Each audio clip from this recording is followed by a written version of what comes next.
see that nobody signed up for public comment. And we need to approve the minutes from November 12th. Who would like to move it? Mr. Hickfall, second by Christopher Caius. Discussion? All in favor, say aye. Opposed, say aye. Presentation approval of bills from November 2019. Somebody like to move that? Mr. Frost, Mr. Sanchez. Discussion? Roll call. It's been big red letters, so I don't see it. So roll. Davis. Yes. Frost. Yes. Hanson. Yes. O'Shea. Yes. Hickball. Yes. Caius. Yes. Opie. Leonard. Lewis. Martin. Molina. Sanchez. Sheffield. Sturgis. Thomas. Weber. Wagner. Winnicke. It's approved, thank you. And now under finance, we have a presentation by Jamie Wolf, looking to Lauterbach and Allen into the audit. Thank you. Good morning. I believe you all have some very large bound documents in front of you this morning, so we will cover the comprehensive annual financial report. My goal this morning will be some high-level overview and discussion, and then certainly we'll open it up for any specific questions that the commission might have as well. I do want to thank both Ken Stanish and I know Dave Petchke is out in the audience this morning. They do an outstanding job preparing for this audit. I'm happy to report we had not a single auditor detected journal entry. That is certainly not something we expect when we come into a government engagement. There are quite a few year-end adjustments that are certainly required to prepare the large document in front of you. And the fact that the finance team at the Forest Preserve has the ability to prepare all of those necessary transactions and adjustments is quite frankly quite outstanding. So I do want to thank both Ken and Dave as well as the rest of the team for certainly their efforts in preparing. So thank you both. I do want to point out a couple of key items within the document, so we'll start on page 10. Page 10 provides a copy of the Certificate of Achievement for Excellence in Financial Reporting. As you'll note, this is a copy of the award for last year's comprehensive annual financial report. We will again be submitting the current year document to the program, obviously anticipating receipt of the award again.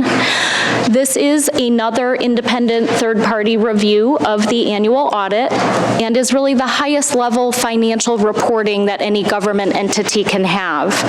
So there is about an 1.5 inch thick checklist that we work with staff on an annual basis to ensure that the financial statements are in fact prepared in accordance with that program. So happy again to report that the Forest Preserve did in fact receive that award for the for the past fiscal year. My apologies. Immediately after page 10, on pages 11 and 12 of the document, you'll find the independent auditor's opinion. For any government engagement, we have two primary goals. Number one is to ensure that we can provide an opinion that the financial statements as presented are materially correct. And number two, we are required to assess the internal control environment. So while we're not required to provide a full scope opinion on internal controls, we are required to assess those policies and procedures, take a look at specific transactions, the overall control environment that the Forest Preserve has in place to ensure that we can rely upon, the output coming from the department as far as the financial statements. Certainly, if we had any findings, areas of concern, red flag issues, we would have to bring those forth this morning for discussion. I'm happy to report we had no such findings. So overall, a very clean audit, and we have issued what we call an unmodified opinion, which is the highest level opinion that we are able to issue. Immediately after the opinion on pages 13 through 24, you'll find a section labeled Management's Discussion and Analysis. As time has gone on, our financial statements have gotten longer and longer, it seems like, and this section is really aimed at providing the executive summary to the document. So as the title indicates, this section is in fact prepared by management and is really their high-level overview of the results for the fiscal year. I always encourage any of our boards to read that section in detail. They have done an outstanding job capturing some of those key transactions and financial highlights for the fiscal year.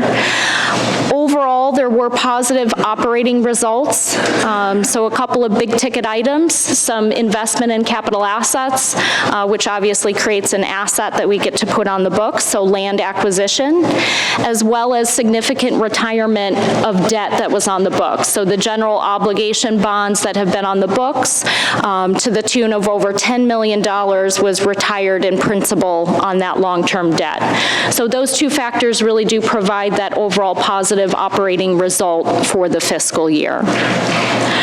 We're going to flip quite a few pages to page 101, and I just want to point out another key area within the audit, that being what we call our statistical section. The statistical section will take you from page 101 all the way to the last page of the document and really provides a wealth of historical information. The first several schedules will focus on financial trends for the last 10 fiscal years, and as you continue your way through that section, you'll find information on property tax history, long-term debt activity over the last 10 fiscal years, operating indicators, number of full-time employees, capital asset trends as well. So really a wealth of information. I always like to point out that section to any of our commissions and boards because I think you get a nice historical perspective on where the forest preserve has gone over the last decade.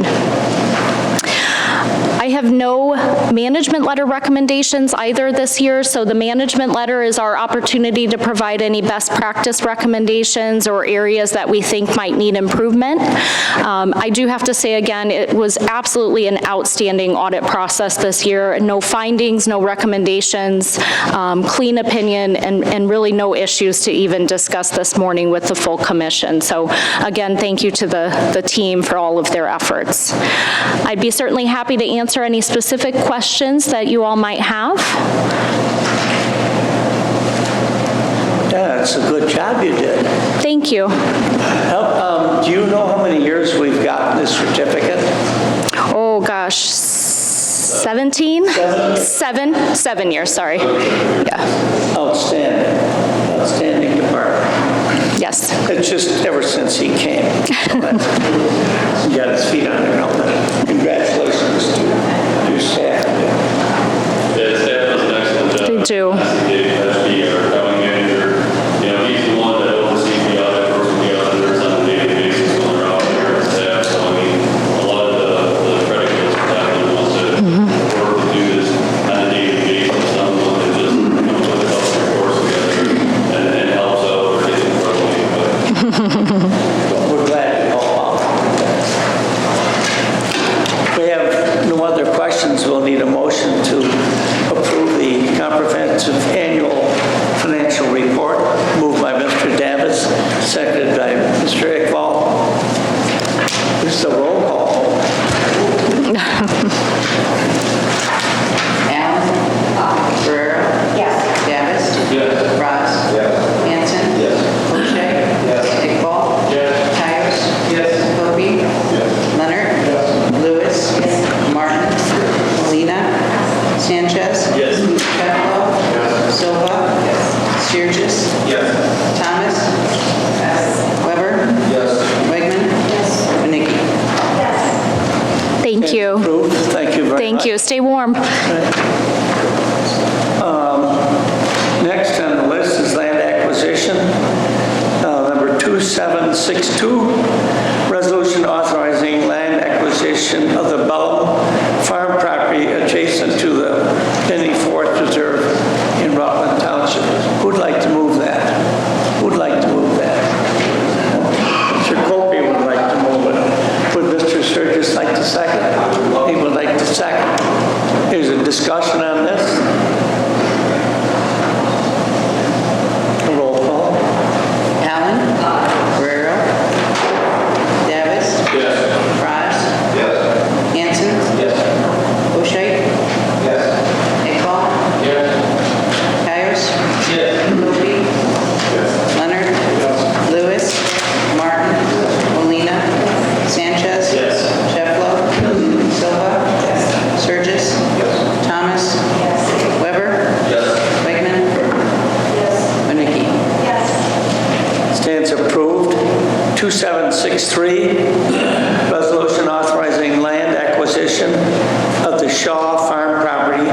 adjacent to the Prairie Kane Sour Forest Preserve in Blackberry Township.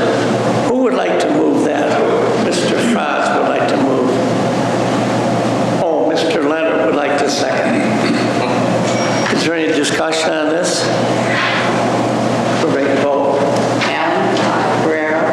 Davis. Yes. Braz. Yes. Hanson. Yes. Bochet.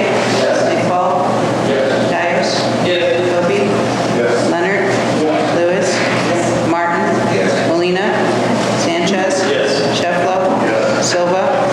Sturgis. Thomas. Weber. Wegman. Winnicki.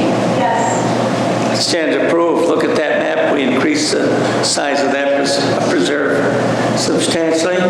Next, under intergovernmental agreement 2764, resolution authorizing the second amendment to the license agreement with the Fox Valley Park District for the use of the Barnes Forest Preserve. Who would like to move that? Teresa Burrow would move it. Myrna Molina would second. Is there discussion? We're ready to vote. Allen. Guerrero. Davis. Braz. Hanson. Bochet. Nickball. Dyers. Kobe. Leonard. Lewis. Martin. Molina. Sanchez. Sheffler. Silva. Sturgis. Thomas. Weber. Wegman. Winnicki. Stands approved. This is one of the things we do best. We work well with our fellow governmental units. Now I'll need a motion to go into closed session to discuss land acquisition, contracts, litigation, and personnel. Would like to do that. Mr. Leonard knows. Ms. Guerrero seconds. Roll call vote. Allen. Guerrero. Davis. Braz. Hanson. Bochet. Nickball. Dyers. Kobe. Leonard. Lewis. Martin. Molina. Sanchez. Sheffler. Silva. Sturgis. Thomas. Weber. Wegman. Winnicki. Item 2765, resolution authorizing the renewal extension of the executive director's contract for the Forest Preserve District of Kane County. Susan Stewart moves. Mark Davis seconds. Is there discussion? Saying none, it's a roll